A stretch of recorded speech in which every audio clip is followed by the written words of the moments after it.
சரி. உயிரோடு இருக்கிறதுனால தான் நடமாடுறோம். சரி. ஞானிகள் எல்லாம் சொல்றாங்க அவங்க உயிரா இருந்தாங்க, அவங்க உயிரோட இருக்கிறத விட உயிரா இருந்தாங்களா எப்படின்னு? அது ஞானிகள் காலையில கூட சொன்னேன்.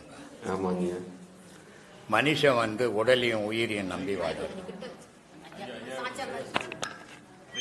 உடலையும் உயிரையும் நம்பி வாழறவன் மனுஷன். உயிர் இயக்குது, உடல் இயங்குது. இது ரெண்டு பொருள் தான் தெரியும். அப்ப இந்த உயிரும் உடலும் இயங்கும் போது அவனுக்கு மனமும் இயங்குது. மனம் இயங்கிறதுக்கு காரணம்னா புலன் இயங்குது. புலன் இயங்கிறதுக்கு காரணம்னா ரெண்டு சுவாசம் இயங்குது. அப்போ இந்த சுவாசம் அடங்குச்சுன்னா புலன் அடங்கிடும், புலன் அடங்கிச்சுன்னா மனம் அடங்கிடும், மனம் அடங்கிச்சுன்னா உடலையும் மறைப்பான், உயிரையும் மறைப்பான், வேற இன்னொரு உயர்ந்த பொருள் இருக்குதுன்னு நினைப்பான்.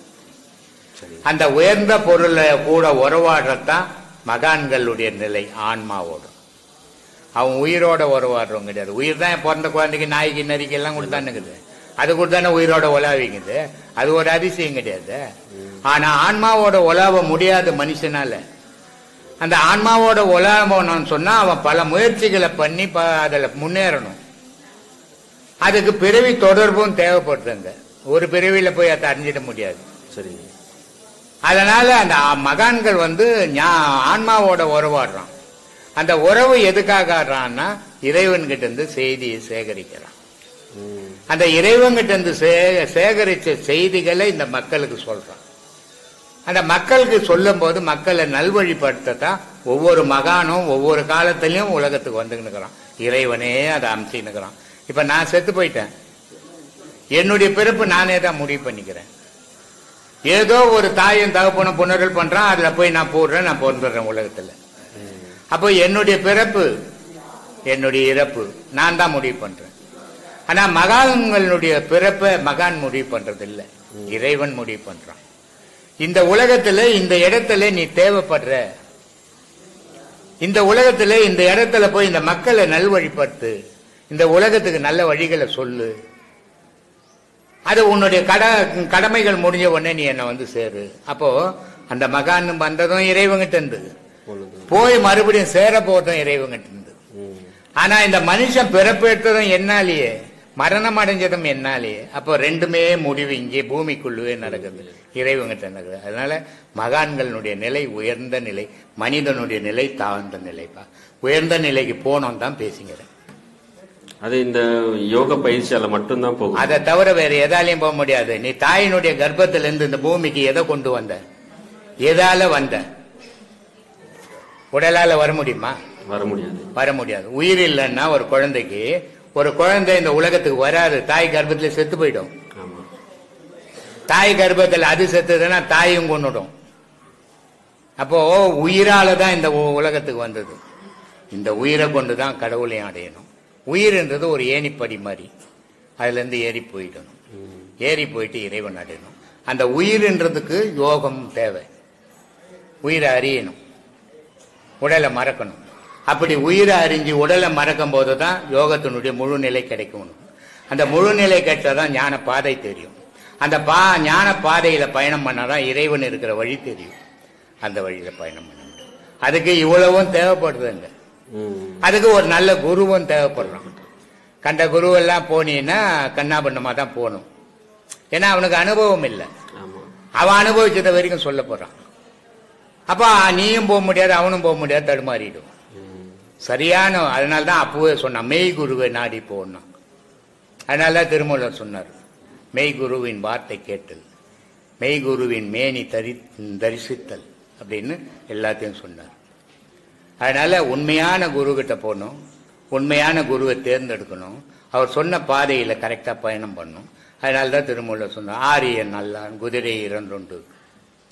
உலகிற ஆன்மா தங்கமா இந்த ஒரு தவறும் செய்யாதது, ஒரு பாவத்தையும் அறியாதது. ஆனா அது இந்த புலன்களால இந்த மூச்சு உலகம் ஃபுல்லா சுத்துது. உலகத்தில் இருக்கிற எண்ணத்தெல்லாம் இழுத்துன்னு வந்து வைக்குது, ஆசைகளை உருவாக்குது, உருவாக்கி அவனுடைய வாழ்க்கையை அழிக்குது. அப்ப இது அடங்கணும்னா மூச்சு அடங்கணும். அப்ப மூச்சு அடங்கணும்னா இது யாரால அடங்க முடியும்? நல்ல குரு கிட்ட போனதாண்டா அடங்கும். அவன் சொன்னபடி நடந்தாதான் அடங்கும், போனதால் அடங்க. அதனால சொல்றான், ஆரிய நல்லான் குதிரை இரண்டுண்டு, வீசி பிடிக்க விறகறிவார் இல்லை, கூறிய நாதன் குருவருள் பெற்றால் வாரி பிடிக்க வசப்படும் தானே. ஆமாங்க. அந்த குரு சொன்ன மாதிரி போனீங்கன்னா அதை தேர்த்து பிடிச்சிட முடியும், இல்லைன்னா உன்னால பிடிக்க முடியாது. இது அப்படியே அழுக்கணி சித்தர் சொன்னார். எட்டா புறவியடி ஈராறு காலடியோ விட்டாலம் பாரமடி வீதியிலே தான் மடி. கட்டா கயிறெடுத்து கால் நாளும் சேர்த்திருக்கே அட்டாள தேசம் எல்லாம் ஆண்டு இருந்தாலும் ஆகாதோன்னு. இதை பிடிக்கிறது கஷ்டம்னு விட்டுட்டு செத்து தெருவோரம் கிடப்படா, ரோட்ல எடுத்து போட்டுருவாங்க. எவ்வளவு பேர் பணக்காரன் இருந்தாலும் நான் ரோட்ல போடுவாங்க சாவு. அப்படி போட்டுருவாங்க. உன்னை அப்படி போடக்கூடாதுன்னா நீ அதை பிடிக்கணும். அது எப்படி பாப்பா? கட்டாத கயத்தால உன் மனசாலேயும் உன் மனசை கட்டுறான்னாரு. அந்த மாதிரி எவ்வளோ மகான்கள் எவ்வளோ விஷயங்களை நமக்கு சொல்லிட்டு போய்க்கிறாங்க. இதை நான் ஒரு 3 மாசத்துக்கு முன்ன கூட சொன்னேன். ஒவ்வொரு மகான்களும் சொன்ன வார்த்தைகள் பொய்யே கிடையாது. ஆனா அந்த மெய்யான விஷயத்தை புரிஞ்சுக்கிற அளவுக்கு அவங்களுடைய வார்த்தைகள் இல்லாம போய் செய்யுள் வடிவில் இருந்துச்சு. அதனால சொன்ன கல்வெட்டு ஏதோ காலத்துல 2000-3000 வருஷத்துக்கு முன்ன எழுதின கல்வெட்டு எல்லாம் கூட படிக்க ஆள் இருக்குது. இந்த மகான்கள் செய்யுள் வடிவத்தில் எழுதுனதை கொஞ்சம் நல்ல சாதாரணமா நம்ம பேசுற மாதிரி எழுதி மக்களுக்கு கொடுத்தா எல்லா உண்மையும் தெரியும். ஏன் சொல்றேன்னா, நாதர் முடி மீது இருக்கும் நாகப்பாம்பே உனக்கு நச்சிப்பை வைத்தது யார் சொல்லு பாம்பே, பாதாளத்தில் குடிபுகும் போதே தலை வாங்கும் பாம்பேன்னு பாம்பாட்டி பண்ணாரு. இது ஒன்னும் புரியாது. இதை அப்படியே கண்ணதாசன் எடுத்து ரொம்ப அழகா அதை சித்தரிச்சு கொடுத்த மாதிரி, நாதர் முடி மீது இருக்கும் நல்ல பாம்பே உனக்கு நல்ல பெயர் வைத்தது யார் சொல்லு பாம்பே, ஆதிசிவன் தலையமர்ந்த ஆணவமா அவன் அங்கமெல்லாம் விளையாடும் தைரியமா, ஊர் கொடுத்த பால் குடித்து உயிர் வளர்த்தாய் பால் உண்ட சுவை மாறும் முன்னே நன்றி. இது மக்களுக்கு கேட்கும் போது ஓ இப்படின்னு புரிஞ்சு போச்சு. ஆனா பாம்பாட்டி சித்தர் பாடின பாடல் புரியல. அப்போ இதை யாருக்கு புரியும்? ஆராய்ச்சி பண்றவனுக்கு புரியும், மற்றவங்களுக்கு புரியாது. இத நல்ல தமிழ் ஆராய்ச்சியாளர்கள் ஏராளமா இருக்கிறாங்க, அற்புதமானவங்க எல்லாம் இருக்கிறாங்க. அவங்க எல்லாம் அந்த இலக்கிய மகான்கள் பாடல்கள் எல்லாம் சாதாரண பேசுற தமிழ்ல போட்டு கொடுத்தாங்கன்னா எல்லா மக்களும் உண்மையை புரிஞ்சுப்பாங்க. இல்லைன்னா அது புரியாமையே போயிடும். சொல்லுப்பா. அது மகான்கள் பத்தி சொல்றப்போ நீங்களும் அதே தான் சொல்றீங்க, உடலை மறந்து உயிரை நினையுங்கள் என்று. இப்போ உயிரையே நினைக்க நினைக்க நம்மளுக்கு என்ன கைகூடும் பார்த்தா நிஷ்டையும் சமாதியும் கைகூடும் என்று ஒரு ராமகிருஷ்ண பரமஹம்சர் சொல்றாரு. சமாதியை விட ஒரு பெரிய ஒரு தியான நிலை இல்லை அப்படின்னு சொல்றாரு. அப்போ இந்த உயிரை நினைக்க நினைக்க என்ன நேரிடக்கூடும் ஐயா? மறக்க நேரிடும். அதுதான் நிஷ்டைங்களா? நிஷ்டை வந்துடும். நிஷ்டையினுடைய தன்மை என்ன? இப்போ கனவு நிஷ்டை 2 இருக்குது. எல்லா மக்களும் மனுஷனுடைய நிலை, சராசரி மனுஷனுடைய நிலை 3 நிலையில தூங்குவோம். ஒன்னு மூச்சு நிற்பான், இல்ல தூங்கி நிற்பான், இல்ல தூக்கத்துல கனவு கண்டு நிற்பான். இந்த 3க்கும் பேர் என்ன? ஜாக்கிரதா, உறக்கா, சொப்பனா அப்படின்னு இந்த 3 நிலைக்கு பேர். இதை கடந்து 2 நிலைக்கு துரியம் துரியாதீதம். அப்போ சாதாரண மனிதன் கனவு காணும் போது தூக்கத்துல அந்த கனவுகள் எல்லாம் இருட்டிலேயே நடக்கும். கனவுகள் வெளிச்சத்துல நடக்காது, இருட்டுல நடக்கும். ஆனா நிஷ்டையும் கனவு மாதிரி தான். ஆனா அந்த கனவுகள் எல்லாமே வெளிச்சத்துல நடக்கும். இதுதான் நிஷ்டைக்கும் கனவுக்கும், சராசரி கனவுக்கும் வித்தியாசம். அப்ப மனுஷனுக்கு இந்த 3 நிலை, ஜாக்கிரதா, சொப்பனா, உறக்கா 3 நிலையில் தான் மனித வாழ்வு முடியுது. மகானுடைய வாழ்வு துரியம் துரியாதீதம் 5 நிலையில முடியுது. அப்ப இந்த 5 நிலைக்கு போகும்போது உனக்கு நிஷ்டை ஏற்படுது. இந்த நிஷ்டையை பழக பழக பழக பழக துரியம் ஏற்படுது. இந்த துரியத்தை பழக பழக இறைவனுடைய நிலை ஏற்படுது. இப்படி அந்த 5 நிலை சொல்ல. நன்றிங்க. மனதில் மனித உடலில் 2 பொருள் முக்கியமான ஒரு விஷயம் காலைல கூட சொல்லியிருந்தீங்க ஐயா, மனமும் ஜீவனும் அப்படின்னு சொல்லிட்டு. உடலை விட்டு ஜீவன் போனா நம்மளுக்கு சமாதி கட்டிடுறாங்க. அப்போ உடலை விட்டு மனம் போனால் என்ன ஆகும்? உடலை விட்டு மனம் போகுமா? போக முடியுமா? உயிர் போயிடுதுன்னு சொல்றோம், ஆனா மனசு உயிரோடு இருந்தா மனசு போகவே மாட்டேங்குது. மனசு இருந்துகிட்டே தானே ஐயா இருக்கு. மனசும் போகாது, உயிரும் போகாது, ஜீவனும் போகாது. இப்போ இதெல்லாம் கற்பனை. உயிர் தான் மனம். மனம் என்ற ஒரு பொருள் கிடையாது. இப்ப கண்ணு இருக்குது, ஒரு கெட்டி பொருள். காது இருக்குது, ஒரு கெட்டி பொருள். மூக்கு இருக்குது, ஒரு கெட்டி பொருள். வாய் இருக்குது, ஒரு கெட்டி பொருள். அதே மாதிரி உள்ள போனீங்கன்னா மண்ணீரல், கல்லீரல், நுரையீரல் இப்படின்னு 5 பொருள் அங்க ஒரே இடத்துல இருக்குது. இதுல மனம் என்ற பொருள் எது? அது பொருளே இல்லை. பொருளே இல்லைங்க, ஒண்ணுமே இல்லை. மனம்ன்ற ஒரு பொருள் கிடையாது. இப்போ ஒரு நாய் இருக்குது, ஒரு புலி இருக்குது, ஒரு சிங்கம் இருக்குது, எல்லாமே இருக்குது. ஆனா உயிர் இருக்குது, மனம் இல்லை.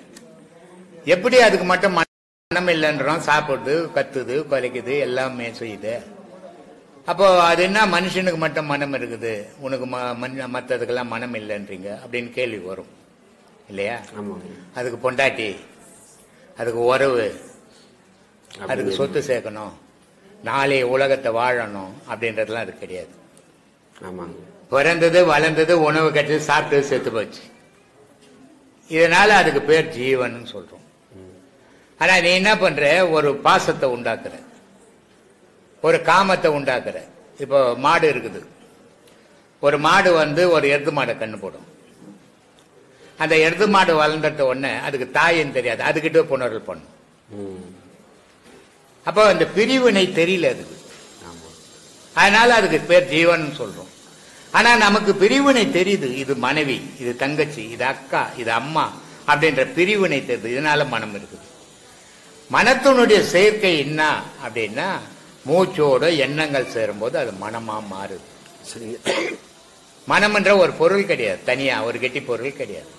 அப்போ அந்த மூச்சோட எண்ணங்கள், அதனால்தான் நான் பல வீடியோல சொல்லிக்கிறேன், உன் மூச்சு எது வரைக்கும் போதோ உலகத்தில் இருக்கிற எண்ணத்தெல்லாம் வச்சுன்னு வந்து உள்ள வச்சுக்கோ. அப்ப ஆசையை அது உருவாக்கிடும். அந்த ஆசையால நீ அலைய ஆரம்பிச்சிருவ. அந்த அலையும் போதும் வாழ்க்கை கெடும். அப்போ அந்த மூச்சு அடங்கி போச்சுன்னா வெளியேகிற எண்ணங்கள் வராது. வராத போது உன் மனம் உனக்குள்ள அடங்கி இருக்கும் அப்படின்னு சொல்றேன் இல்லையா? ஆனால் மரண தருவாயில்ல இந்த மனம்ன்ற மூச்சு போய் ஆன்மாவோட இணைஞ்சிடும். தனியா இது போக முடியாது, இதுக்கு வழி கிடையாது. ஏன்னா இந்த புலன்கள்லாம் அடைப்பு ஏற்பட்டு போயிடும். அப்போ ஓப்பனா இருக்கிற இடம், ஆன்மா இருக்கிற இடம் உச்சி தான். இது மகானுக்கு, மகான்களுக்கு மட்டும்தான், மனுஷனுக்கு இல்லை. மனுஷனுக்கு 9 வயலையும் போகும், மகான்களுக்கு இது போய் என்ன பண்ணும்? இங்க இந்த செயலெல்லாம் சேர்ந்து ஜீவன், மனம், உயிர், ஆன்மா 4 சேர்ந்து ஒன்னா போகும். இது ஒன்னா இணைஞ்சதால இதுக்கு பாவம் இல்லை, புண்ணியம் இல்லை. ஏன்னா இந்த மனம் இங்க பாவம் பண்ணல இந்த உலகத்துல, இந்த உயிர் இங்க பாவம் பண்ணல இந்த உலகத்துல. இது ரெண்டும் பண்ணாததால அது புனித ஆன்மா வாய்ப்போது. அந்த புனித ஆன்மா எதுல இருந்து வந்தது, உதயமாச்சோ அதுலயே போய் இணையுது. ஆனா இந்த மனிதனுடைய மனமும் உயிரும் சேர்ந்து இந்த உலகத்துல 1000 பாவங்களை பண்ணிச்சு. அதனால அது இறைவனோட சேரல. சேராதால அது என்ன பண்ணுது? இங்கேயே பிறந்து பிறந்து சாகுது. ஜனனமும் மரணமும் தொடர்ச்சியா சுயற்சி மாதிரி ஆகி போச்சுங்க. இந்த ஜனனம் மரணத்துக்கு என்ன ஜாதி? உலகத்துல இருக்கிறவங்களுக்கெல்லாம் மதம் இருக்குதா? மரணத்துக்கு ஜாதி இருக்குதா? இல்லைங்க. மொழி இருக்குதா? குலம் இருக்குதா? ஒண்ணுமே கிடையாது. மரணம் மரணம் தான். உலகத்துல எந்த மதத்துல சேர்ந்தவன் செத்தாலும் இதெல்லாம் புரிஞ்சால்தான் அந்த மத வெறி, மத சண்டை, ஜாதி சண்டை இதெல்லாம் ஒழியும். மனிதன் அன்போட வாழணும். மதம் எல்லாம் தூக்கி போட்டு அது வழிபடும் போது வச்சுக்கோ. மற்ற நேரத்துல மதத்தையோ ஜாதியோ உபயோகப்படுத்த மனிதனை மனித நேயத்தை உபயோகப்படுத்திக்கோ. அன்போட இருக்க பழகிக்கோ. அதுதான் மனிதனுக்குள்ள சிறப்பே. அதை மறந்து நீ மிருகம் மாதிரி அலையாத. அதனால மனிதனுக்கு 9 வழியில துவாரத்திலையும் உயிர் போகும், மகானுக்கு உச்சியில மட்டும் உயிர் போகும். உச்சியில போற உயிர் இறைவனோட கலக்கம். 9 நவதுவாரத்துல போற உயிர் இந்த உலகத்தையே அலையும்.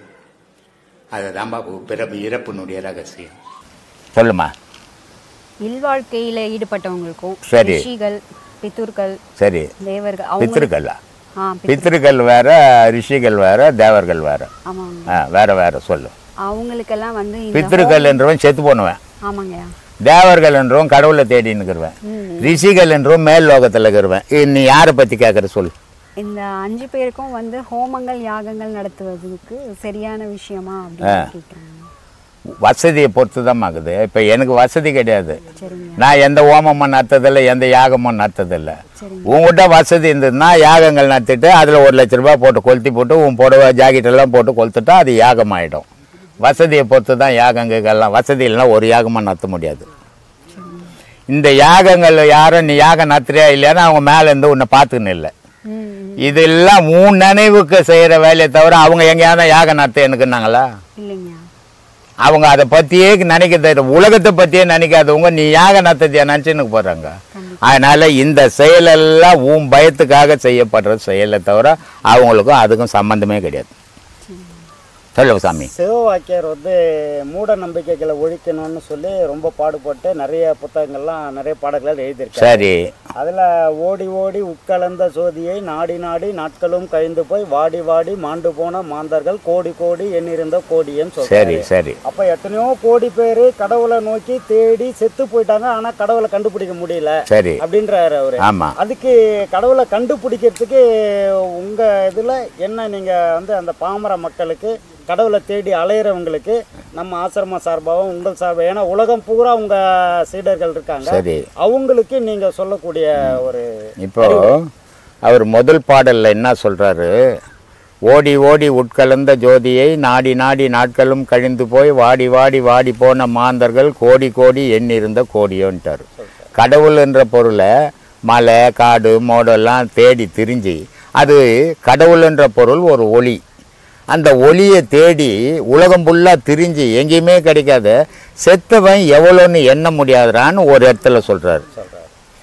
இது இப்படிலாம் தேடினா கடவுள் கிடைக்க மாட்டாருப்பா. சரி, எப்படிப்பா தேடணும்னா உனக்குள்ள தேடணுன்றாரு. அடுத்த பாட்டில் என்ன சொல்றாரு, உருதரித்த நாடியில் ஒடுங்குகின்ற வாய்வினை கருத்தினால் இருத்தியே கபாலம் ஏற்ற வல்லாரேல் விருத்தரும் பலராவார் மேனியும் சிவந்திடும் அருள் தரித்த பாதம் அம்மை பாதம் உண்மையே சத்தியம்ன்றார். இங்கே அங்கே தேடி தேடி வெளியெல்லாம் தேடினடா, கடவுளுக்கா கண்டுபிடிக்க முடியல. ஆனா கடவுள் எங்குகிறாரு நீ தெரிஞ்சுக்கின்னு தேடு, உனக்குள்ளவே இருக்கிறாரு. உனக்குள்ளவே தேடி உன்னுடைய உயிர் மூச்சியோட நீ உன்னுடைய எண்ணங்கள் கலந்து நீ அதுவாயிடு, அது நீ ஆயிடு. இந்த உடல் பற்ற விட்டு உயிர் பற்ற வை, கடவுளை நீ அறியலாம் அப்படின்னு அந்த பாடல்ல 2வது பாடல்லையே சொல்றாரு. அவ்வை என்ன சொல்லுது, எள்ளு இருக்குது இல்ல, எள்ளு, அந்த எள்ளை பார்த்தா எள்ளு தான் தெரியும், என்ன தெரியுமா? தெரியாது. ஆனா எள்ளு தெரியும். அது மாதிரி மனிதனை பார்த்தா கடவுள் தெரியுமா? தெரியாது. ஆனா எள்ளுக்குள்ளதான் என்ன இருக்குது இல்லையா? அந்த மாதிரி மனிதனுக்குள்ளதான் கடவுள் இருக்குது. ஆனா மனித தோற்றம் மனிதன் தான் தெரியும், கடவுள் உள்ள இல்லைன்னா மனிதன் ஒருத்தர் இருக்க மாட்டான். அப்போ எள்ளுக்குள்ள என்ன இருக்கிற மாதிரி மனிதனுக்குள்ள இறைவன் ஒளியாவே இருக்கிறான். அந்த ஒளியை தேடி கண்டுபிடிக்கணும் சாமி. பட்டினத்தார் பாடல்ல ஒரு மடமாது ஒருவனுமாகி அந்த பாடல்ல அந்த பாடல்ல ஆமா, அந்த பாடல்ல வந்து முழுமையா ஒரு குழந்தை உருவாகிறதுல இருந்து கடைசியில் சாகிற வரைக்கும் எல்லாத்தையும் சொல்லியிருக்காரு. சரி, அதை கொஞ்சம் விளக்கமாக சொன்னேன், மற்றவங்க புரிஞ்சுக்கிறதுக்கு. அதை விளக்கமாக சொல்லக்கூடாது பாத, ஏன்னா அதில் செக்ஸ் கலந்துருக்கும். தவிர்த்து ஓரளவுக்கு இப்படி வாழணும் இந்த மாதிரி அது ஒன்றும் இல்லை. ஒரு ஆணும் பெண்ணும் சேர்றான், சேரும்போது பனி துளி இருக்குது. ஆமாம், அதில் பாதி தான் அந்த கர்ப்பப்பையில் விழுதான். ஆமாம், அந்த பாதி தான் உருண்டு திரண்டு கை கால் கண்ணு மூக்கெல்லாம் ஆகி வெளி உலகத்துக்கு வந்தது. ஆமாம், வெளி உலகத்துக்கு வந்து அது ஓடி ஆடி விளையாடி செல்வமாக வளர்ந்து கடைசியில் அது ஒரு மனைவியை கட்டிக்கின்னு அது வேலை வெட்டி வியாபாரம் இப்படிலாம் செய்து அதுவும் சம்பாதிச்சு இந்த அதுக்கு பிறந்த குழந்தைங்களை காப்பாற்றி கடைசியில் அது செத்து போகுது. இது அவர் பாடிட்டாரு. இது அவருடைய பாடல். வாழ்க்கையினுடைய நிலை ஒவ்வொரு மனிதனுடைய வாழ்க்கையிலும் சம்பாதிக்கிறவனாக இருந்தாலும் சரி, சம்பாதிக்காதவனாக இருந்தாலும் சரி, உணவு அவசியம். அந்த உணவு சம்பாரித்து சாப்பிட்றவனும் உண்டு, இறந்து சாப்பிட்றவனும் உண்டு. எப்படி சாப்பிட்டாலும் சாப்பிட்டாதான் அவனுக்கு உயிர் தங்கும். இந்த உயிராகப்பட்டது ஏதோ ஒரு நாள் அது மரணம் அடைஞ்சு இந்த உலகத்தில் இருக்கக்கூடாது, அது இறைவனோட கலக்கணுன்றதான் அந்த பாடலினுடைய தத்துவமே. சரி சரி சரி. அதனால அந்த பாடலை அவ்வளோ ஆணித்தரமா அது எப்படி உருவாகுது அப்படி கர்ப்பப்பையிலேருந்து அப்படின்னு அதை வரிசையாக சொல்லின்னு வர்றாரு. அது ஓடி விளையாடி பொழுது புண்ணு எதுவும் தெரியாது, எந்த உந்துன்னு தெரியாத மனசில்லாத காலம். அந்த மனம் வளர்ந்து என் மனைவி என் வீடு என் சொத்து என் பிள்ளைங்க அப்படின்றது காலம். இது எல்லாம் ஒரு காலத்துல இல்லாம இருந்தது, எல்லாமே ஒரு காலத்துல தோன்றிடுச்சு. தோன்றுனது எல்லாமே ஒரு காலத்துல மறைஞ்சு போகுது. இதுதான் மனித வாழ்க்கையினுடைய தத்துவம் அப்படின்னு சொல்றாரு அப்படின்னு சொன்னார். இவ்வளவு விளக்கமா அவர் பாடல் பாடிட்டாரு, நீங்களும் விளக்கம் சொல்லிக்கிட்டீங்க. சரி. இப்போ பொதுமக்கள் அதை எடுத்துக்கிட்டு அது மாதிரி அந்த வகையில் அந்த வழியில் கடைப்பிடிக்கக்கூடிய ஒரு வாய்ப்பு இது ஏற்படுத்துமா? இது எப்பவுமே மனிதர்கள்கிட்ட ஒரு குணம் உண்டு. அவங்களுக்கு பிடிச்சதை தான் எடுப்பாங்க. எவ்வளோதான் நீ நல்ல விஷயங்களை சொன்னாலும் அதை எடுத்துக்கிறவங்க கம்மி தான். ஆனால் நீ சொல்லும்போது இதை பொதுமக்கள், நான் சொல்கிறேன் பொதுமக்கள் எல்லாரும் எடுத்துப்பாங்க அப்படின்னு நான் நம்பினால் என்னை விட முட்டாள் யாரும் இருக்க மாட்டான். ஆனால் இது எடுத்துக்கலன்னு நான் யோசிக்கக்கூடாது. இப்போ பட்டினத்தார் ஒரு மடம் மாது பாடினாரு, இந்த உலகம் எடுத்துக்கொன்னா பாடினாரு இல்லை. அவருடைய செயலை அவர் சொல்லி பாடி வச்சிட்டாரு. மக்கள் எடுத்துக்கலையோ அது வேற விஷயம். அதே மாதிரி நம்ம இதை பத்தி பேசும்போதோ இந்த உலக மக்கள் அனைவரும் எடுத்துப்பாங்க, நான் பேசுனா எல்லாரும் மதிப்பாங்க, எல்லாரும் மனசும் ஏத்துக்கும் அப்படின்னு நான் நினைச்சா என்னை விட மாட்டேன் யாரும் இருக்க மாட்டான். ஆனால் யாருமே எடுத்துக்க மாட்டான்னு சொல்லிட்டு நான் பேசாம இருக்கக்கூடாது. ஏன் பேசாம இருக்கக்கூடாதுன்னா, நான் ஒரு குருஸ்தானத்துல இருந்து அதுக்குதான் நான் பேசாம இருக்கக்கூடாது. ஆனால் சொல்ல வேண்டியது என்னுடைய கடமை. எடுத்துக்காதான் அது அவங்க சொந்த விஷயம், அதனால நான் எடுத்துக்கூடாது. ஆத்மானுக்கும்பா ஐயா, அதாவது ருத்ராட்சம் பொதுமக்கள் எல்லாருமே அணியலாமா, ஆன்மீகவாதிகள் மட்டும்தான் அணியலாம்? அப்படிலாம் இல்லை. பசங்கள்லாம் தமாசு கட்டி போகிறாங்களே, என்ன நான் போடுறதில்லை எதையும். நான் அண்ணாக்கு ஒரு கட்டத்தில் உத்ராட்சம் கட்டத்தில். ஏன்னா எனக்கு இந்த கொட்டைங்களை விட கடவுள் மேல் நம்பிக்கை ஜாஸ்தி. அதனால் இந்த கொட்டையெல்லாம் என்னை காப்பாற்றிடாது, கடவுளால் தான் காப்பாற்ற முடியும். அதனால் இந்த கொட்டைங்களெல்லாம் நான் கட்டுறதும் கிடையாது, அதை நான் யாரும் கட்டிக்கணும்னு சொல்கிறதும் கிடையாது. இது அவங்கவுங்க திருப்திக்கு கட்டிக்கிறது. ஒரு கிறிஸ்டின் கட்டிப்பானா, முஸ்லீம் கட்டிப்பானா? இந்துக்களில் உத்ராட்சம் கட்டியிருந்தாங்க. அப்போது இங்கே கட்டிப்பாங்க, இங்கே கட்டிப்பாங்க, கழுத்தில் போட்டுப்பாங்க. இதெல்லாம் எதுக்குன்னா கடவுளுக்கு உத்ராட்சத்துக்கும் சம்மந்தமே கிடையாது. எண்ணிக்கை போகணும். இப்போல்லாம் டைம் பீஸுக்குது, செல்லுக்குது, அதில் மணி பார்த்துக்கிறீங்க. அப்போ ஒரு மந்திரம் சொல்லும் போது அது இத்தனை உரு கொடுக்கணும்னுக்குது. அந்த உரு கொடுக்கறதுக்கு என்றதுக்காக அந்த கொட்டைங்களை கட்டின்னு இருந்தாங்க. ஆனால் அது இப்போ ஸ்டைல் ஆகி போச்சு. அதுக்கும் கடவுளுக்கும் சம்மந்தம் இருக்குதா எனக்கு தெரியலப்பா. அதை நான் கட்டுறதும் கிடையாது. ஏன்னா நான் கொட்டையை விட கடவுளை ரொம்ப நம்புறேன். அதனால் இந்த கொட்டை என்ன காப்பாற்றுறாது. கடவுளே கை விட்டாதான் இந்த கொட்டை எங்கே காப்பாற்ற போகுது. அதனால் இந்த கொட்டை மேலாம் எனக்கு நம்பிக்கை கிடையாதுப்பா. அவன் ஊரை வச்சு வரைஞ்சி அதை 5 கண்ணு 3 கண்ணு 4 கண்ணுன்னு எடுத்துன்னு வருவான். அதெல்லாம் நிஜமா? எப்படி இது ஏமாத்துறது இல்லை இது? அதனால் இந்த கொட்டை எல்லாம், அதுவும் சாத்துக்கொடி இருக்குது, திராட்சை இருக்குது, அது மாதிரி அது ஒரு கொட்டை. அதுக்கும் கடவுளுக்கு என்ன சம்பந்தங்குது? இல்லை, ஆதி காலத்துல இருந்தே அது ஆதியில கட்டியிருந்தான். இந்த காலத்தில் நீ ஆதியில் இருந்த மாதிரியா இருக்கிற? அவன் குடியும் போட்டிருந்தான், இது கம்மல் போட்டிருந்தான், நீ பேண்ட் ஷர்ட்ல போட்டுங்கிற. ஆதியை பத்தி பேசாத, இன்னைக்கு பத்தி பேசு. ஆதியில மனுஷன் சுத்தமானவனா இருந்தான், கெட்ட எண்ணம் இல்லாதவனா இருந்தான், நல்லதையே செய்யணும்னு விரும்பினான். அவனையும் உன்னையும் ஒன்னாக்காத. ஊர்பட்ட கெட்ட இந்த உள்ளத்துக்குள்ள வச்சுக்கின்னு கொட்டை கட்டிக்கின போயிடுமா? எல்லாம் மனசை வெள்ளையாக்க கத்துக்குங்க. அதுதான் உலகத்துக்கு உபயோகப்படும். எந்த கொட்டையும் உபயோகப்படாது. அதனால ஆதியில கட்டியிருந்தான், ஆதியில கோமணம் கட்டியிருந்தான், நீ திரும்பியா கோமணம் கட்டின்னு? இப்போ எது உனக்கு சௌகரியமாகுதோ அதை மட்டும் எடுத்துக்கிறீங்க, எது உங்களுக்கு பாதிப்பாகுதோ அதை விட்டுடுறீங்க. அதனால இந்த கொட்டையெல்லாம் நான் நம்புறது இல்லை சாமி. சொல்லு. இல்லை, அதாவது உலகத்தில் உள்ள அனைத்துமே சிவனால் படைக்கப்பட்டதுங்கிறப்ப, ஆமாம், சிவனுக்கென்று எதுவும் தனிப்பட்ட சொத்து இருக்கா? எதுவும் கிடையாது. உலகமே அவன்தாச்சு, அவனுக்கு தனிப்பட்ட சொத்து எங்க? பக்கத்து வீட்டுக்காரனுக்கு ஒரு சொத்து இருந்தா இது உண்டுன்னு சொல்லுவேன். அப்புறம் எப்படிங்க சிவன் சொத்துக்குள்ள நாசம்ங்கிறாங்க? அது வேற விஷயம், அதெல்லாம் உனக்கு தேவையில்லாது. அது ஞானிக்கு போறவனுக்கு சொல்றது. அது சரிங்க. நான் கோயிலில் திருடி சம்பாதிச்சு சாப்பிட்றான், நாசனமா போத குடும்பம் ஓஹோன்னு இருக்குது. சிவன் சொத்துன்றது விந்து. அதை மேலே ஏற்றிட்டா குலம் கிடையாது, வம்சம் கிடையாது. அதனால சிவன் சொத்து குல நாசனம். சிவன் சொத்துன்னா விந்து. அது சிவன் சொத்துனா கோயில் இருக்கிற பொருள் இல்லை. இதெல்லாம் தெரியாது உங்களுக்கு. எல்லாம் ரொம்ப கஷ்டமான விஷயம். எவன் ஒருத்தன் சிவத்தை நாடி போனானோ அவன் விந்து வெளியேற்றாம மேலே ஏற்றும் போது குலம் நாசனம், அவனுக்கு வம்ச விருத்தி கிடையாது. அதான் சிவன் சொத்து குல நாசனம். கோயிலில் வச்சுக்கிற அண்டா குண்டாலாம் சிவன் சொத்து கிடையாது, அது மனுஷன் கொடுத்தது. அதனால கொலை நாசனம்லாம் நினைக்காதீங்க. சொல்லுங்க. அதாவது கடவுள் வந்து எங்கும் இருக்கார், எதிலும் இருக்கார். ஆமாம். அப்படிங்கிறப்ப அந்த தெய்வத்துக்காக வந்து ஏன் ஒரு கோயில் கட்டணும்? ஒரு இடத்துல இங்கே தான் வந்து கடவுள் இருக்காரு. அவன் ஊரில் மனுஷங்கிறான்ல, ஒரே ஒரு கோயில் கட்டி வச்சிட்டா ஊரில் இருக்கிற எல்லா ஊரில் இருக்கிறவனும் போக முடியுமா? அதனால ஊருக்கு ஒரு கோயில் வேணும். ஏன்னா நான் பல முறை சொல்லிக்கிறேன், கோயில் இல்லை கடவுள் உனக்குள்ளக்கிறாருன்ட்டு. அதனால நீ கும்பிட்றதுக்கு ஒரு இடம் வேணும். அதனால ஊராக அந்தந்த மக்கள் கோயில் கட்டிங்கன்னா அங்கங்கே வழிபடுறாங்க. ஒரே ஒரு கோயிலை கட்டி வச்சுட்டு உலகம் ஃபுல்லாக கும்பிட முடியாது. உலகத்தில் இருக்கிற மக்கள் எல்லாம் ஒரே இடத்துல போனால் செத்து தான் போவான் நசுங்கி.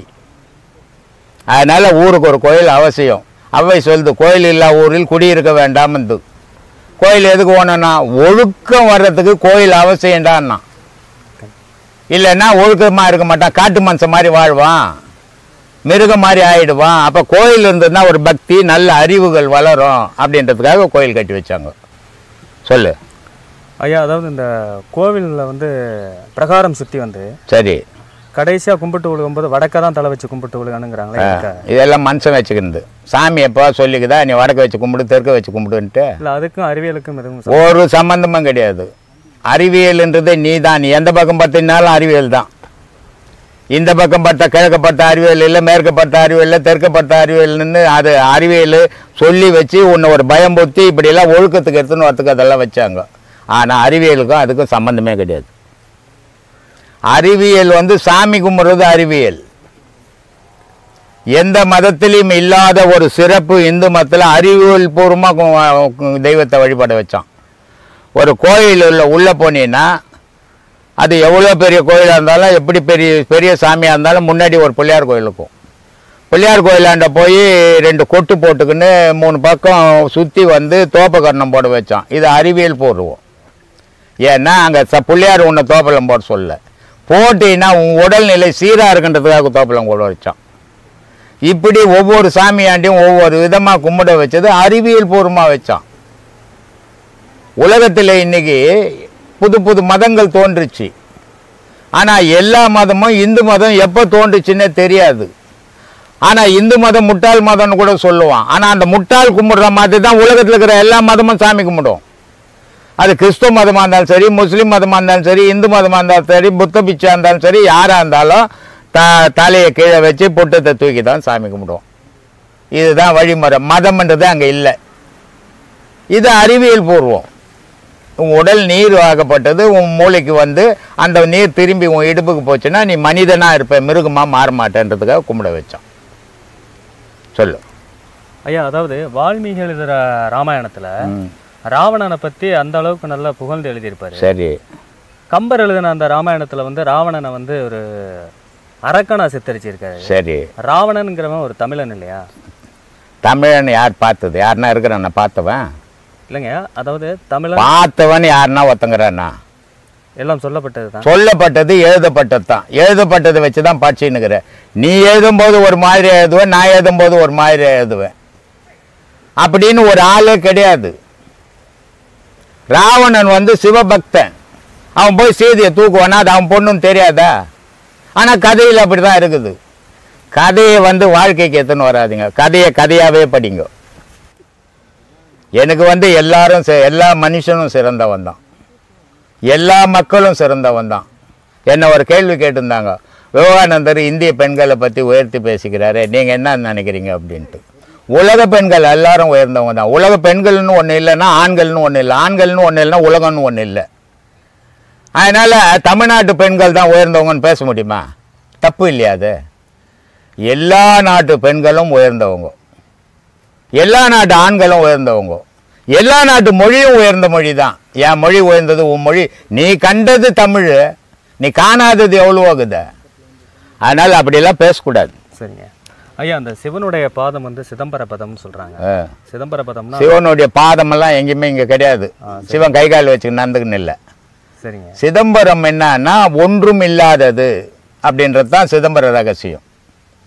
மூலஸ்தானத்தில் போய் மேலே பார்த்தீங்கன்னா ஒன்றுமே இருக்க, ஓப்பனாக இருக்கும். அப்போ என்ன அர்த்தம்? ஒன்றுமே இல்லாதது சிவம். என்ன அதை விட்டுட்டு நம்ம சிவ பாதங்க இதெல்லாம் எங்கேயும் கிடையாது. என் காலை கூட வெட்டி வச்சு போட்டு தான் சிவன் காலுன்னு சொல்லிவிடலாம். சிவன் பாதம் பச்சுன்னா பூமி அழிஞ்சிருமா? ஜாதகம் பார்த்து தான் கல்யாணம் பண்ணணுமா? ஜாதகம் பார்க்காம வெறும் மனசொத்துமை பார்த்து கல்யாணம் பண்ணிக்க கூடாதா? பிரச்சனை வருமா அப்படின்னு கேட்குறாங்க ஐயா. இப்போ நான் கல்யாணம் பண்ணிக்கிறதா இருந்தால் ஜாதகம் பார்க்காது பண்ணிக்கலாம். ஏன்னா என் மனசு அது தேவைப்படலை. ஆனால் என் பிள்ளைக்கு ஜாதகம் பார்த்து தான் பண்ணணும். இல்லைன்னு சொன்னால் அவன் மனசு இருந்தாலும் அந்த பொண்டாட்டி செத்து போச்சுன்னு வச்சுக்கோ.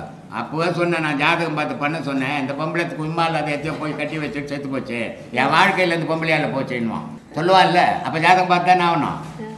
அதனால் தனக்கு பார்க்க வேணாம், தனக்கு பிடிக்கல தேவையில்லை. ஆனால் பிறருக்கு பிடிக்கலன்னு சொல்ல முடியாது. அவங்களுக்கு பிடிச்சதான் அவங்க செய்தான் ஆகணும். இல்லைன்னா அவங்களுக்கு வாழ்க்கையை வெறுத்து போயிடும். ஒரு பொண்ணு பார்க்குறான், நீ பார்க்குற. இப்போ கூட ஒருத்தர் சொன்னார், எங்கள் அம்மா பார்க்குற பொண்ணு எனக்கு பிடிக்கல, நான் பார்க்குற பொண்ணு எங்கள் அம்மாவுக்கு பிடிக்கல. பெரியவங்க உனக்கு வீணாக கட்டி வைக்க மாட்டாங்க, நல்லதாக தம்பா செய்து வைப்பாங்க, பெரியவங்க சொல்கிறது கேளுப்பான்னு சொன்னேன். இப்போ ஒரு பொண்ணு எடுத்து இந்த அம்மா காட்டுறாங்க, அவனுக்கு பிடிக்கலன்னு கட்டி வச்சு அவன் வாழ்க்கை ஃபுல்லாக தொல்லையாக போயிடும், நிம்மதி இழந்துருவான், அவனுடைய செயலெல்லாம் மாறி போயிடும். அதனால் ஜாதகம் பார்த்தாலும் ஜாதகம் பார்க்கலனாலும் அவனுக்கு நிர்ணயிக்கப்பட்டது தான் வாழ்க்கை. ஆனால் இந்த ஜாதகம், பேராசி இதெல்லாம் எதுக்குன்னா மன நிறைவுக்காக பண்ணப்படுறது. ஆனால் அதை நமக்காக ஒன்றா பார்க்காம இருக்கலாம். ஆனால் இன்னொருத்தருக்கு பார்க்கக்கூடாதுன்னு சொல்கிறதுக்கு நமக்கு உரிமை கிடையாது. அது அவங்களுடைய விருப்பம், அவங்களுடைய நம்பிக்கை. அதனால் அவங்க பார்க்கட்டுமே, நம்ம பார்க்க வேணாம். எனக்கு கல்யாணம் பண்ணுறது தான் நான் சொல்கிறேன், ஜாதகம் எனக்கு பார்க்கக்கூடாதுன்ட்டுவேன் இல்லையா. என் பிள்ளைக்கு பண்ணப்பா ஜாதகம், ஜாதகம் பார்த்தா எனக்கு பண்ணணுவான். அதனால் இன்னொருத்தருடைய சுதந்திரத்தில் நம்ம போய் தலையிடக்கூடாது. அறிவுரைகள் சொல்லலாமே தவிர ஆதிக்கம் செலுத்தக்கூடாது. இதாம்மா என்னுடைய தாழ்மையான வேண்டுகோள். சரிங்க ஐயா, நீங்கள் என்ன ஐயா சொல்கிறீங்க? கல்யாணத்துக்கு ஜாதகம் அவசியமா, அவசியம் இல்லையா? ஜாதகம்ன்றதே ஒன்று கிடையாதுமா. மனிதன் கணிக்கப்பட்டது. அது எதுக்காக கணிக்கப்பட்டான் அப்படின்னா, ஒரு வரமைக்குள்ளே மனுஷனை கொண்டாடணும், இப்படி தான் இவன் வாழணும், இந்த வழிமுறையில் தான் நீ போகணுன்றதுக்காக இது எல்லாமே அப்போ தேவைப்பட்டது. ஆனால் இப்போதைக்கு அப்படி இல்லையா. அப்படியே போகிறான், ரோட்டில் தலையை இட்டுன்னு போடுறேன்னு, அப்படியே போய் கோயில் என்ன மாதிரி ஏமாந்தி கோயில் இருந்தால் அங்கே போய் தாலி கட்டிடுறேன்னு. அப்புறமா வருது ஒரு 6 மாதம் 10, நான் வீட்டிலலாம் சேர்க்க மாட்டேங்கன்றான். அப்புறம் கேட்டால் என்னங்க பண்ணுறது, நண்டு போச்சுன்றான். அப்புறம் இது யார் பண்ண, என் பேத்திங்கன்றான், என் பேரங்கான்றான், என்ன சொல்லுவேன். அதனால் இந்த வாழ்க்கை இன்னைய காலகட்டத்தில் எது நடக்கணும் யாரும் நிர்ணயம் பண்ண முடியாது. இன்றைக்கி இருக்கிற நம்ம புள்ள நம்ம பேச்சை கேட்டுருக்குறோம், நாளைக்கு நம்ம பேச்சை கேட்பான்னு முடிவு பண்ண முடியாது இல்லையா. அவன் நிலை மாறி போயிடும். அதே நேரத்தில் நம்ம பையன் சொல்கிறதெல்லாம் நமக்கு பிடிக்கும், அதே நேரத்தில் நாளைக்கு சொல்கிறது பிடிக்காது போயிடும். இது இயற்கைமா. அவன் மனம் வேறு, உன் மனம் வேறு, உன் செயல் வேறு, அவன் செயல் வேறு, உன் எண்ணம் வேறு, அவன் எண்ணம் வேறு. அப்போது ரெண்டு பேருக்கும் நடுநிலையிலேருந்து வாழ்ந்தினா பிரச்சனை வராது. எந்த பக்கம் சாய்ந்தாலும் பிரச்சனை வந்துடும். உன் பக்கம் அவனை வச்சாலும் பிரச்சனை, அவன் பக்கம் நீ போனாலும் பிரச்சனை. ரெண்டுக்கும் நடுநிலையிலேருந்து வாழ பழகுங்க, பிரச்சனை வராது. ஊரோட ஒத்து வாழ சொல்கிறீங்க. அதுதான் நம்ம வள்ளுவர் சொல்கிறாரு, வளர்த்தலும் அழித்தலும் வேண்டாம், உலகம் பழித்ததை அழித்து விடுனாரு. அதான் சொன்னார், ஊரில் எல்லாம் மொட்டேஷன் போது நீ குடிமை விட்டுன்னு பொண்ணு ஒன்று கூப்பிட்டு கொட்டுன்னு கொட்டுவான்டா. எல்லாரும் குடிமை விட்டுன்னு போகும்போது நீ மட்டும் மொட்டேஷன் அப்பவும் கொட்டுவான். ஊர் எப்படி இருக்குதோ அப்படி வாழ்ந்துட்டு போ. இது ஞானிக்கு சொல்ல, அஞ்ஞானிக்கு சொல்கிறாரு. எல்லாரையும் ஒன்றாக்கிட்ட என்னையும் சேர்த்துக்காதீங்க. அதனால் அந்த மாதிரி வாழ்ந்தீங்கன்னா பிரச்சனை வராது. ஊரில் இருக்கிறவங்க ஒன்று சொல்லி நீ ஒன்று சொல்லினா ஊருக்குள்ளே பிரச்சனை வந்துடும். அதனால் அப்படி வாழா, வளர்க்காத மொட்டையும் அடிக்காத, ஊரோடு ஒட்டு வாழுன்னு சொன்னார்னு நினைக்கிறேம்மா. அருமைங்கய்யா. ஒவ்வொரு முறையும் நான் கைதாட்டுன்னு சொல்லுவாங்க. ஆனால் சொல்லும் போதே ஒரு திருக்குறள், ஒரு இலக்கிய பாட்டு, அது கூட சித்தர் பாட்டு, அதுக்கு மேலே இருக்கிற யாராவது ஒரு பெரிய யோகி அவங்களுடைய பொன்மொழி, அது இல்லாமல் ஐயா இலக்கிய சொற்பொழிவாக தான் பேசுகிறாரு எனக்கு தெரிஞ்சு. ஏமா நான் தான் முதல்லையே சொல்லிட்டேன், அம்மா நான் மழையில் கூட ஸ்கூல் வாசப்படி நெருங்கிறது கிடையாது, அனுபவத்தில் பேசுங்கிறம்மான்னு. அப்புறம் இலக்கணத்தில் பேசுகிறேன்றேன், வம்பு வைக்கிறம்மா நீ சொல்லுமா. இலக்கணமே நீங்கள் தானங்க ஐயா. விஞ்ஞானம், இந்த யோக நிலைகளில் ஒரு கேள்வி இருக்குங்க ஐயா. விஞ்ஞானகலர், பிரணயகலர், சகலர் என்று சொல்லப்படுது, அதெல்லாம் என்னங்க சாமி? விஞ்ஞானம்ன்றது உலகத்தை ஆராய்ச்சி பண்ணுறது, பிரணய காலம்ன்றது உலக அழிவு காலமா. அப்புறம் சகலர் எல்லாரும் நல்லபடியாக சிறப்பாக வாழக்கூடிய காலம். இது ஒவ்வொரு காலத்தில் ஒவ்வொரு மாதிரி நடந்துக்கிட்டு இயற்கையில். இது யாரும் மனுஷன் பண்ணிக்கிறது இல்லை, இயற்கையிலே நடக்குது. பிரணய காலம் ஒன்று, விஞ்ஞான காலம் ஒன்று, சகலமும் வாழற காலம் ஒன்று. இந்த முக்காலமும் இயற்கையில் நடந்துக்கின்னு இருக்குது. இது யாரும் உருவாக்குறது இல்லை, அது இயற்கையாகவே நடந்துக்கிட்டு இருக்குதுமா. அது தான் அதனுடைய பொருள்னு நினைக்கிறேன். நீங்கள் சொன்னாதான் சரியா இருக்கும். வாசி யோகத்தில் சில தவறுகள் நேர்ந்தால் உடலில் எந்த மாதிரியான உபாதைகள், தொல்லைகள் வரும்? வாசி யோகம்ன்றது ஒன்றும் மனுஷனால் செய்து காட்ட முடியாது. வாசின்னா அது தெய்வ நிலை. தெய்வ நிலையில் இருக்கும்போது ஒரு மனுஷன், இப்போ ஒரு மனுஷனுக்கு ஒரு மனுஷன் பேசணும்னா மூச்சில் தான் பேச முடியும், வாசியில் பேச முடியாது. இப்போ நான் பேசினுக்கிறேன், எனக்கு வாசி ஆச்சுன்னா இங்கே என்ன இருக்குதுன்னே தெரியாது. கூடு இருக்குது, வாசல் இருக்குது, இவ்வளோ ஜனங்குது, இது எதுவுமே தெரியாது. நான் ஒரு பணம் மாதிரி தான் கிடப்பேன். இந்த நிலையை போய் நான் இன்னொருத்தனுக்கு சொல்லிக் கொடுக்க முடியுமா?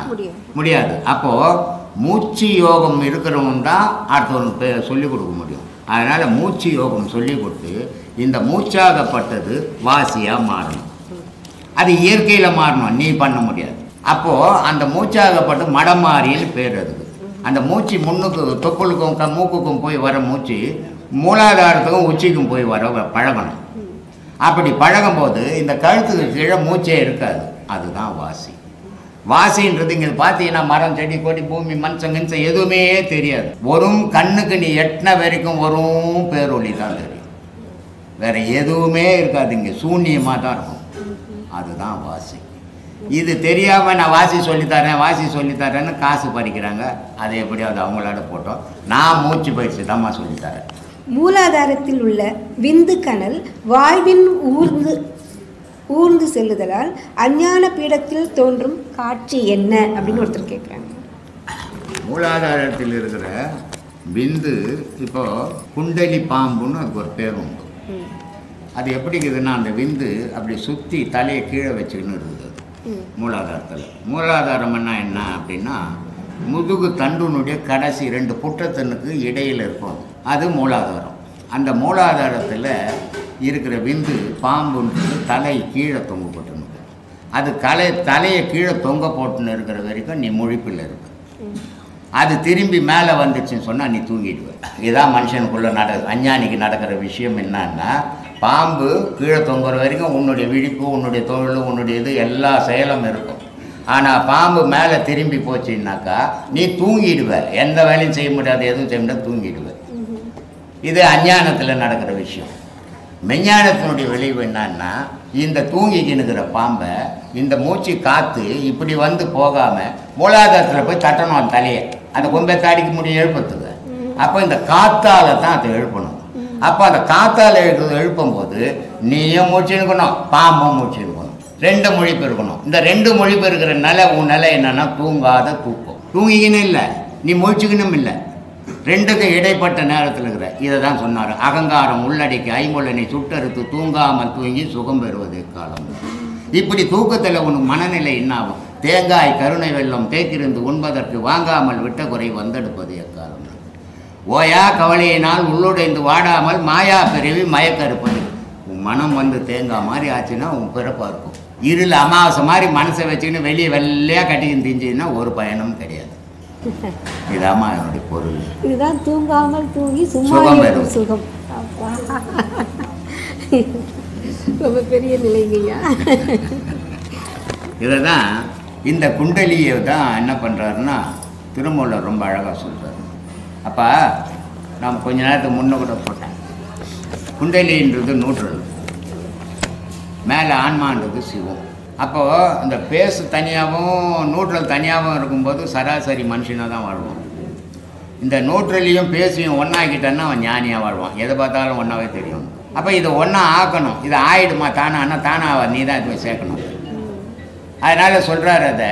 அப்போ நீன்றது யாருன்னா நீன்றது உயிர், குண்டலின்றது விந்துன்றது நெருப்பு, குண்டலின்றது சக்தி, மேலே ஆன்மான்றது சிவம், அது அப்பா, இது அம்மா, இது 2க்கு நடுவில் புள்ள மூச்சு.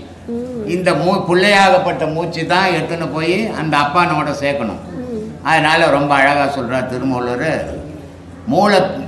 இருட்டறை மூலையில் இருந்த கண்ணி குருட்டு கிழவன் கூடல் குறித்து குருட்டினை நீக்கி மறிட்டியவளை மனம் புரிந்தாலே. இந்த இருட்டறையில் நம்ம உடலில் கண்ணாடி ஆண்ட நின்றுன்னு பார்த்தீங்கன்னா முன்னாடியும் பார்த்தாலும் பின்னாடியும் பார்த்தாலும் மூலாதாரம் தெரியாது எந்த கொம்பனுக்கும். அப்போ அந்த தெரியாத இடத்துக்கு பேர் இருட்டு இல்லையா? அந்த இருட்டுக்குள்ளே அம்பாள் உட்காந்துங்கிறாராம். எப்படி உட்காந்துங்கிறா? கன்னி பொண்ணா உட்காந்துங்கிறாராம். ஆனால் மேலே கிழவனா என்ன மாதிரி ஆகி போய்க்கிறானா அந்த கண்ணுங்க கண்மம் தெரியாது. அப்போ என்ன சொல்கிறாரு? இந்த பக்கம் மகாவிஷ்ணு மறைக்கிறாருப்பா, அந்த பக்கம் போவாது. போகாத, போனால் இட்டும் போக முடியாது, அந்த தத்துருவோம், ஏன்னா அந்த தங்கச்சி இது. அதனால பின்பக்கம் ஆயிட்டுன்னு போயிட்டு நேராக போயிடலாம் அப்பனாண்ட அப்படின்றாரு. அதனால பின்பக்கம் ஆயிட்டும் போகிறோம். இவன் இந்த அம்மா போய் அங்கே சேர்த்தா பாவமாக இப்போ நம்ம என்ன இருந்தாலும் சன்னியாசி மாதிரி உட்காந்து கண்ணு தெரியல கர்மம் தெரியல. இந்தம்மா பவரால் அவருக்கு கண்ணு வந்துதான். கண்ணு வந்தோடனே இந்தம்மா பார்த்தோன்னே அவருக்கு கல்யாணம் பண்ணணும்னு ஆசை வந்துடுச்சான். அதனால கல்யாணம் பண்ணிக்கினாராம். பிரிஞ்சு போய் இருந்த 2 பேரும் சேர்க்க வச்சது புள்ள. இந்த புள்ளைய ரோட்டில் விடுவாங்கள, தனக்குள்ள சேர்ப்பாங்க இல்லையா, அதான் மோட்சம் முக்தி.